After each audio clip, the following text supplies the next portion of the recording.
moi, je fais partie de l'agence Les Sœurs Petit. Je suis co-gérante avec ma sœur. Ma sœur est architecte HMONP et moi architecte d'intérieur et designer. Et du coup, on est associés depuis 2017.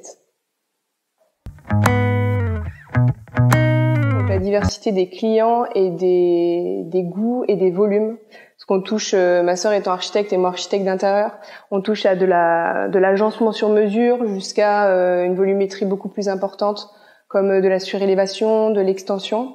Donc on a vraiment différentes échelles de projet, donc c'est intéressant. Du petit détail jusqu'à penser le volume et la lumière dans son intégralité. Quelle est la cible ? Je dirais que s'il y a quelque chose qui nous démarque en dehors de nos tempéraments, c'est le fait qu'on n'ait pas peur de mettre à plat dans un intérieur. Donc moi, en tant qu'architecte d'intérieur, j'aime beaucoup aussi raser, refaire, reconstruire. Donc c'est vraiment d'abord penser le général, le volume, pour ensuite arriver au détail. Du coup, le chantier, la partie chantier, c'est quelque chose qui nous distingue, je pense. On aime aller sur le chantier, être en bleu de travail, parfois casser quelques murs avec les ouvriers. Donc ça fait partie un peu de notre signature, je dirais. En fait, je dirais que notre plus grande inspiration, je pense, c'est un peu notre lien familial, parce qu'on est sœurs déjà. J'ai une famille qui baigne dans le bâtiment.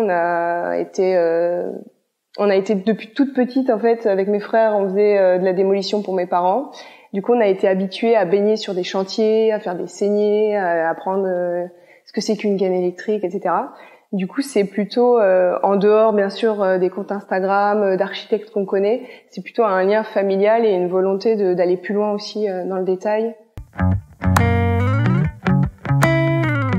On aime beaucoup tous les matériaux assez naturels, tout ce qui va être essence de bois. On aime bien travailler tout ce qui va être matière type béton ciré, le plâtre, etc. Voilà. Et la couleur. La couleur, on aime.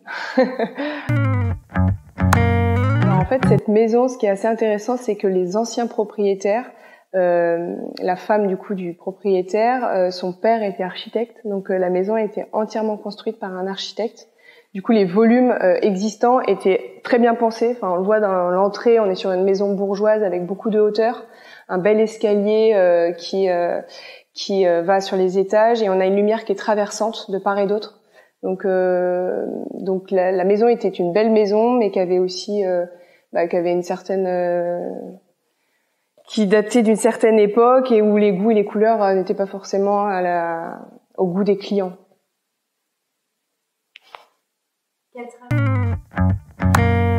On n'a pas modifié les volumes, puisque comme je le disais, c'est que ce sont des volumes qui sont bien pensés. Par contre, on a tout repensé. On a refait à peu près tout. Les murs, les sols, toutes les salles de bain, tous les agencements sur mesure aussi qui devaient s'intégrer dans les nouveaux espaces. Voilà, donc à peu près toute la maison a été rénovée en seconde œuvre.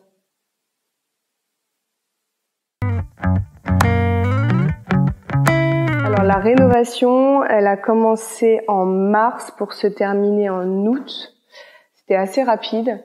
Du coup, il y a eu quand même des finitions qui se sont faites en second temps, mais voilà, donc à peu près 5 mois plus, je dirais, cumulé 2 semaines supplémentaires pour les finitions en petits points, quoi.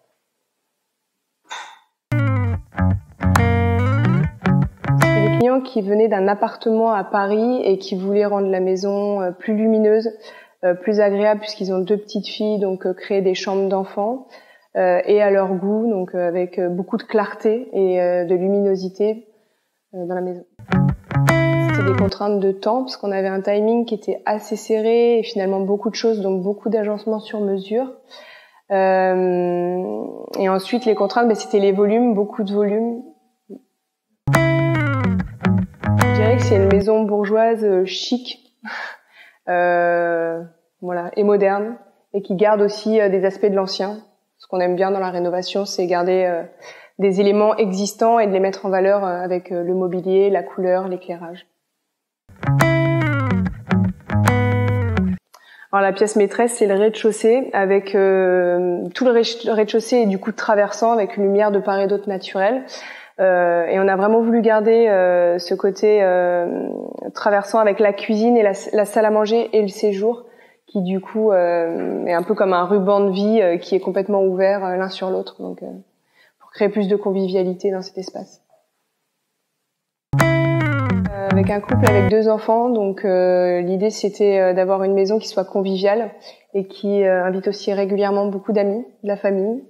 Donc l'idée c'était de pouvoir se réunir et d'accueillir beaucoup de monde tout en vivant les uns avec les autres sur un rez-de-chaussée.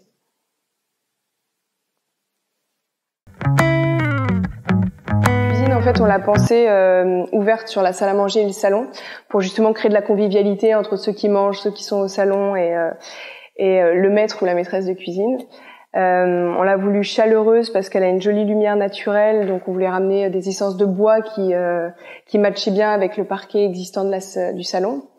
De la couleur pour ponctuer et contraster le volume, qui est une belle hauteur sous plafond. Et ensuite pour ramener de la lumière, un plan de travail assez clair, justement pour réfléchir à la lumière naturelle qui vient du côté de la rue. On a choisi du chêne sur les façades pour ramener de la chaleur et faire écho au parquet qu'il y a dans le séjour et dans la salle à manger. On a pris un plan de travail effet marbre pour son aspect esthétique et pour refléter la lumière naturelle et des éclairages. Et en partie haute, on a voulu contraster avec des meubles de couleur, les façades jungle, qui ramènent de la couleur et du peps dans l'ensemble de la cuisine. Je pense que en premier lieu c'est la lumière, parce que la cuisine a beaucoup besoin de lumière. Enfin c'est plus agréable en tout cas. Et ensuite d'éviter l'effet bloc qu'on a parfois avec trop de colonnes, trop de meubles hauts, donc de jouer avec des meubles hauts fermés, des parties ouvertes, des étagères pour un peu jouer avec l'espace et les volumes.